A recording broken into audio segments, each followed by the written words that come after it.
Ecco il famoso libro, versione originale, mandata via email, quando mio figlio era appena nato, da poco, ho stampato, poi appunto al contrario di tutto il resto della famiglia ho letto, ho fatto le annotazioni, qua ci sono tutte le annotazioni. Io vi leggo la introduzione. Praticamente da tutta la vita vivo a Catania, città da sempre considerata al centro dell'economia siciliana, conosciuta anche per il suo degrado sociale e umano aumentato nel corso degli anni.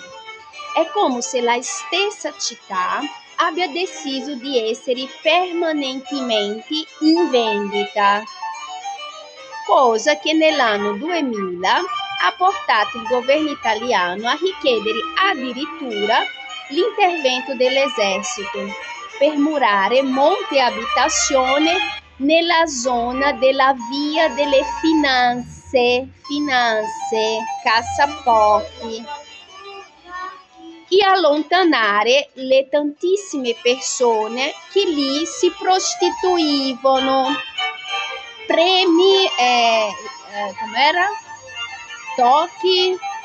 Toccare per credere, ok? Come ho detto, quando ho ricevuto questo libro, io l'ho letto come avrei letto qualsiasi libro mi capiti, come ho letto qualsiasi libro mi sia capitato nella vita, ma non ho potuto fare a meno nel corso degli anni di trovare troppe coincidenze, e le coincidenze per me dopo 2 è impossibile, ma già 2 è esagerata, al di sopra di 2 per me non è più coincidenza, sono dei collegamenti. E poi perché alla fine sto vivendo nella mia pelle quello che sta succedendo, quindi quello che prima era fissione, poteva essere immaginazione, sarebbe stata una interpretazione sbagliata, è realtà perché solo Dio, ripeto, per salvare me e mio figlio del destino che questa ragazza mi ha messo in guardia, quando suo nipote, perché sembra che lei è stata l'unica che con il cuore puro ha guardato questo bambino come suo nipote vero e proprio. E già vi ho detto il fine che questa povera ragazza ha fatto e che è il fine che i pergolizzi stanno lavorando perché faccia anche io e il mio figlio sembra il fine del finanziere tocchi per credere. Allora, continuando, tantissime persone che lì si prostituivano, intervento che comunque non è stato risolutivo, infatti a tutt'oggi il degrado della città permane, estendendosi sempre di più in diversi quartieri della città, anche in quelli più alti, cioè la Sicilia è la Sicilia, punto. Io stessa, quando ero bambina, mi sono trovata a percorrere questa strada seduta sul sedile posteriore della micra del mio padre, mentre accompagnava mia madre a lavoro, sostenendo che quella fosse la strada più breve per raggiungere l'ufficio in cui lavorava. Entrando da quella via, mio padre si inoltrava nel cuore del quartiere di San Berilio, dove stazionavamo innumerevoli donne e uomini travestiti di svariate razze e età che si prostituivano.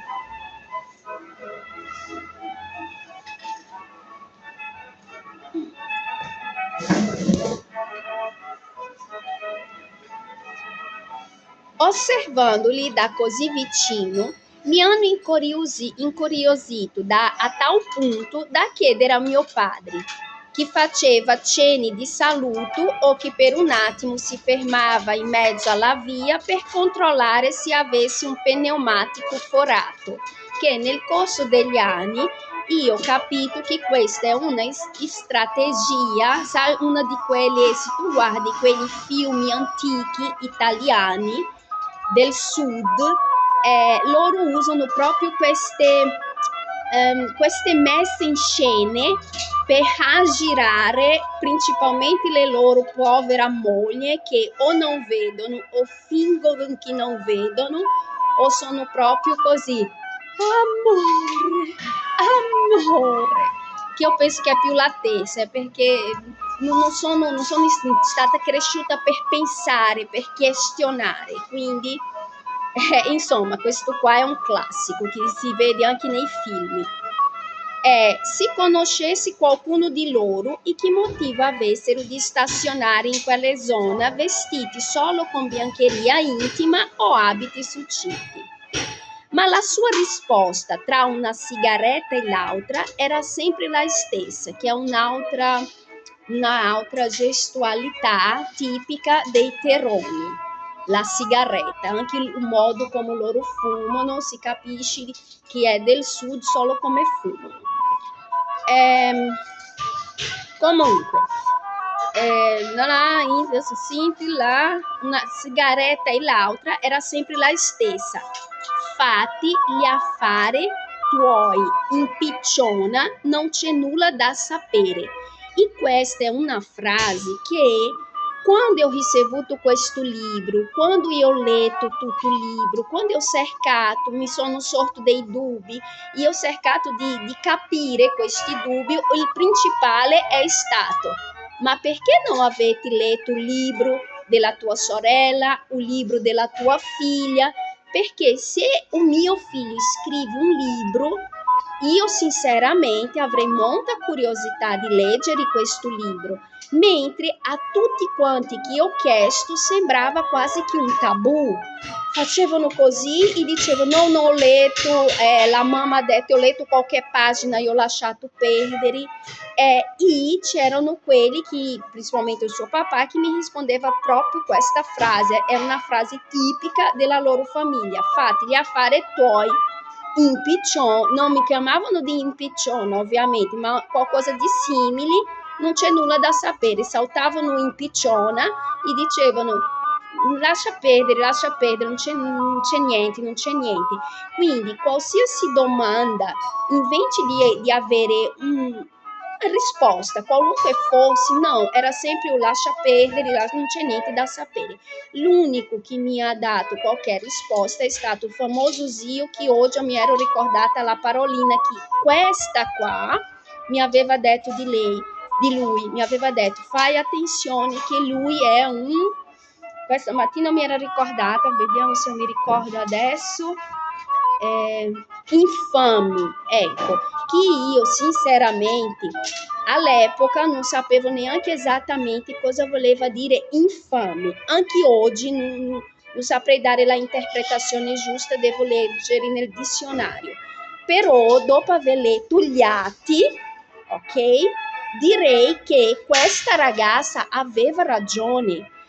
Però stiamo parlando, non so se vi è chiaro, di un spazio temporale di 9 anni. Lei mi ha mandato questo libro quando è nato il mio figlio.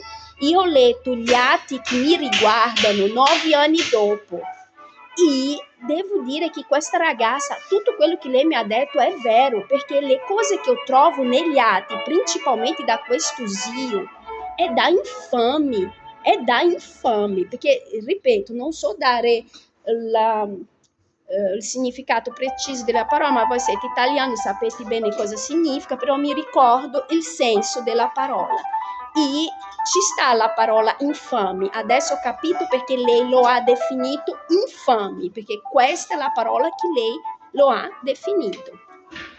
Infami. Allora, e anche mia madre era dello stesso avviso. La cosa non cambiava neppure quando chiedevo ai miei fratelli più grandi, che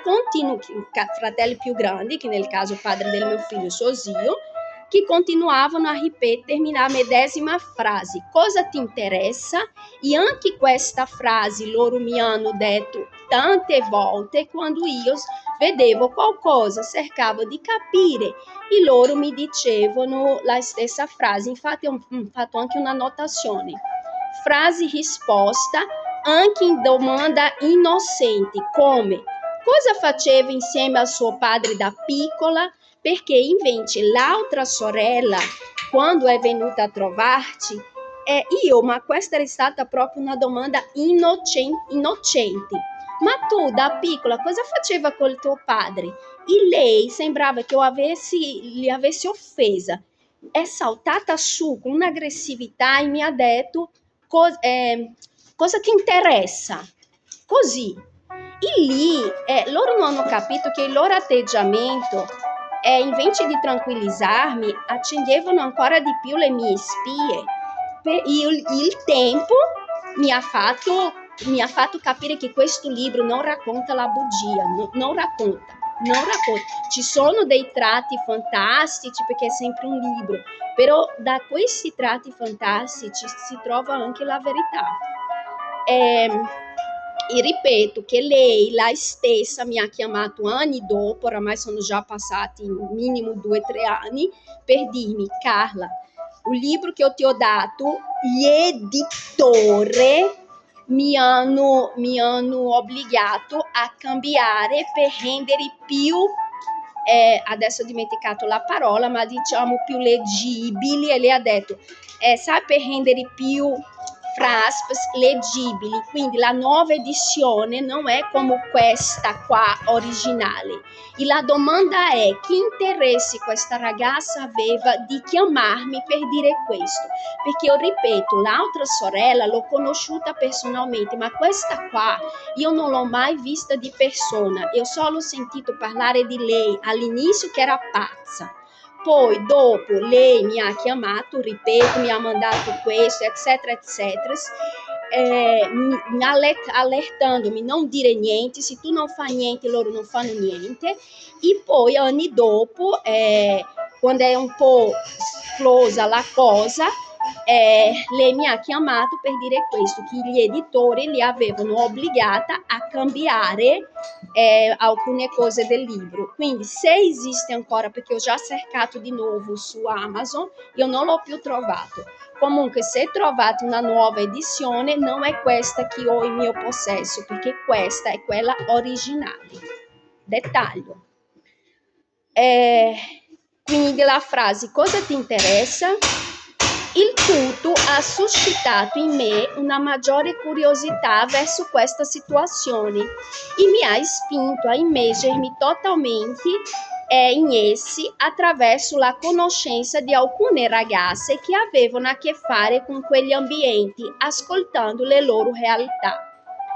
La cosa mi ha spronato nel tempo a scrivere un romanzo ispirato a questa realtà di disagio umano e di sofferenza che ancora oggi non vengono comprese a dovere, come mi hanno confermato tantissime persone con cui ho avuto modo di confrontarmi in diverse città della Italia, tra cui Roma e Milano, che, considerando Catania come una città bellissima con una movida attiva e dove ognuno di loro vorrebbe andare a vivere per avere tutta a disposizione, infatti tantissimi italiani e non solo scelgono la mia città come meta per le vacanze, asserendo che in confronto a altre mete europee nota per il divertimento come Amsterdam siano quartieri di periferia. Allora, diciamo che questa famiglia è molto legata sia a Roma,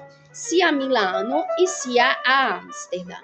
Io di Roma non parlerò perché intanto questa persona è già trapassata, comunque è una persona che ha so pouco della sua vita, ma sapendo pouco della sua vita, comunque collegando com altre cose che ho sentito, che ho visto all'interno, fa paura del risultato finale.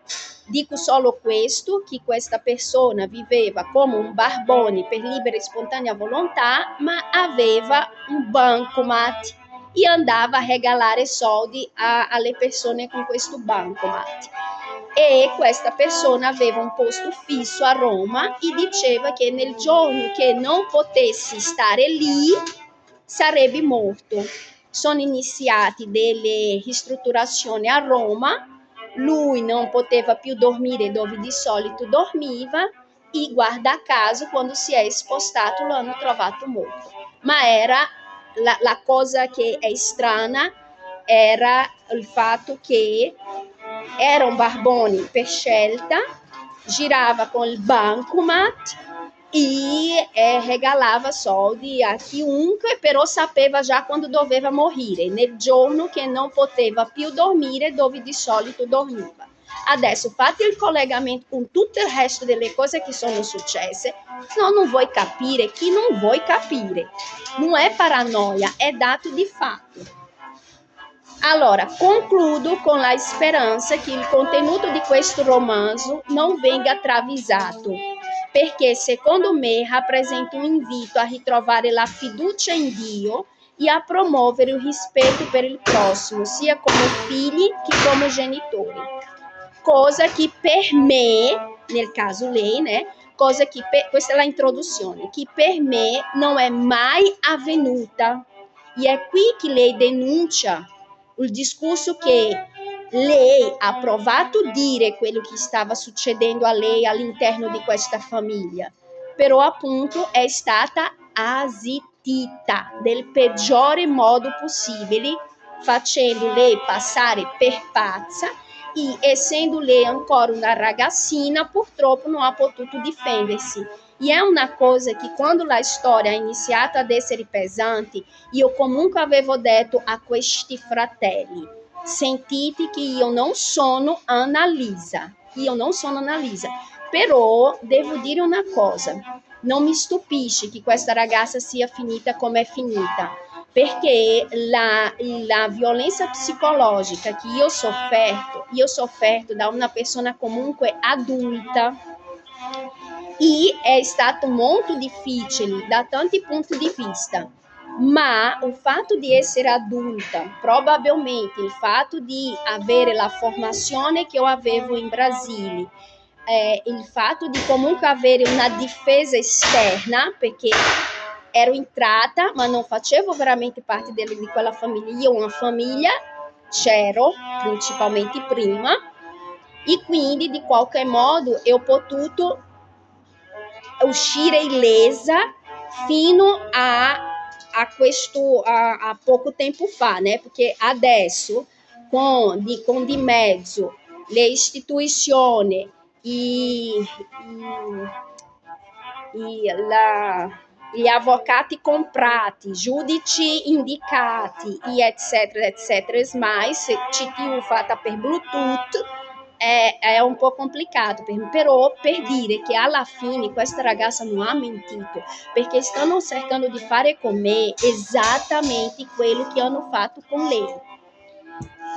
E infatti lei dice cosa che per me non è mai avvenuta. Tutto ciò mi ha causato, lei stessa denuncia nella introduzione del libro, tutto ciò mi ha causato lo sviluppo di un disturbo alimentare, perché lei effettivamente, che io sappia, è una persona che è grassa e che ha sempre avuto dei problemi riguardo a questo, bulimia, non solo bulimia, quelli che si vomita, si mangia e si vomita, che adesso mi sono dimenticata come si chiama.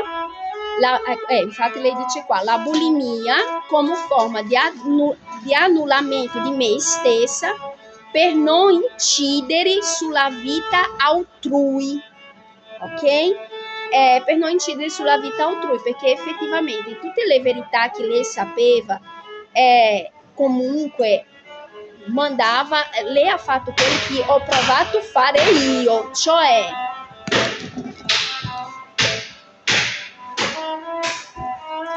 evitare di incidere nella vita altrui. Quindi qual è stato il mio messaggio? Il mio messaggio è stato: mi lasciate in pace col mio figlio, ok?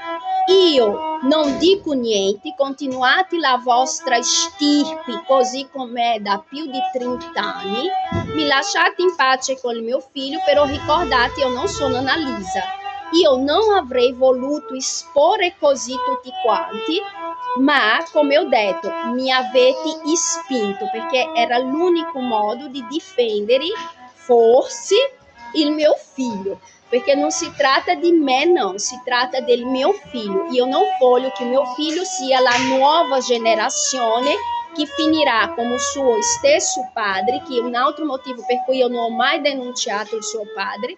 Non è stato solo per proteggere mio figlio moralmente del corridoio della morte sociale, no.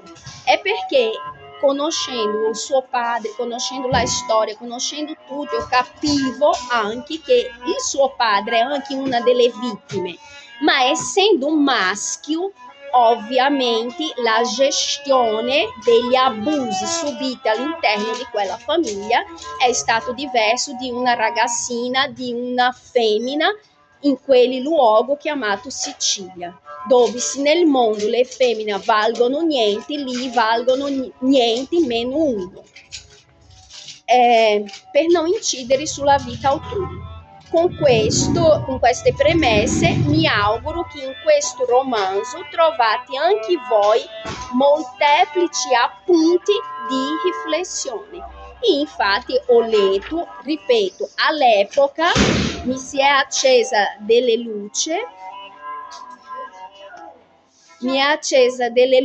perché purtroppo alcune cose che ho trovato in questo libro mi era già successa durante la gravidanza. Alcuni atteggiamenti erano già successi durante la gravidanza. Per esempio, il fatto che mio figlio è vivo solo perché io sono io, perché effettivamente io sono una persona molto forte, perché se così non fosse io avrei abortito naturalmente per tante situazioni di spavento che io ho dovuto subire. Mio figlio è vivo grazie a me, perché effettivamente per tante ragioni, perché come ho detto che io razionalizzo, perché ho Dio nel cuore, nella mente, dappertutto, e perché mio figlio doveva venire, perché è stata una richiesta e che è stata acconsentita da Dio, ma si dipendeva di biologico, non c'è, assim, se io fossi una persona debole, ok? Non c'era perché per molto meno io vedo delle donne abortire spontaneamente, figurati le cose che ho passato io.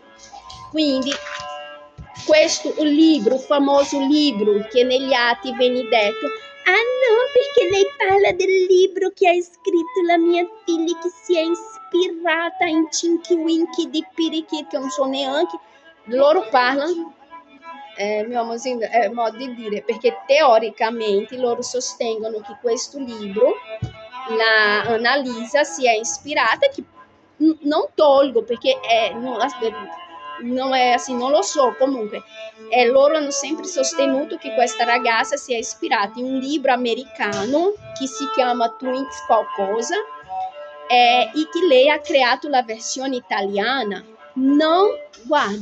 Non escludo che alcuni passaggi del libro lei abbia preso ispirazione in questo benedetto libro che loro parlano, però all'interno di questo plagio, di questa ispirazione, ci sono sì delle denunce reali, come già nella introduzione lei lascia chiaro. Quindi, ripeto, lasciate me e mio figlio in pace, punto, perché può convincere chi vuoi, puoi recarsi a legge di chi vuoi, però esiste una legge che non può essere sorpassata, sai? Se sei veramente un padre o no, e non lo sei. se siete veramente una famiglia o no, e non lo siete.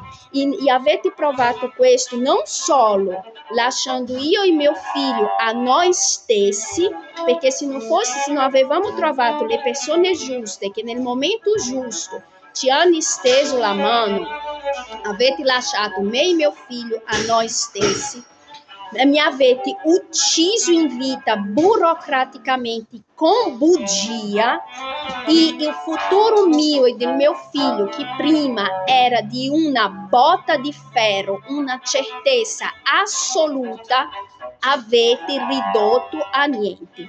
E come se non bastasse, avete ancora la intenzione, non siete ancora soddisfatti e avete veramente la intenzione di consegnare mio figlio nel corridoio dei disperati della neuropsichiatria infantile, in un momento storico dove stiamo rischiando una guerra, dove l'Italia si è svegliata nuovamente con lo spirito fascista di nuovo, hanno ragione da una parte, però va di mezzo delle persone che non meritavano, e terzo, con la indústria farmacêutica, che non fa altro che trasformare in zombie bambini e anziani per i loro profitti. E non ne parliamo dei pedofili. Quindi, sinceramente, assim, dite quello che volete, ma io lutterò per difendere mio figlio dalle vostre mani fino al mio ultimo sospiro, perché io sono madre, è questo il mio dovere e il mio compito, a custo, sì, di rovinare la mia vita. Ma fino a lui io non morirò, ma io morirò sapendo che ho difeso mio figlio fino all'ultimo minuto. E non pensate che ho paura di voi, delle vostre minacce, perché non ne ho.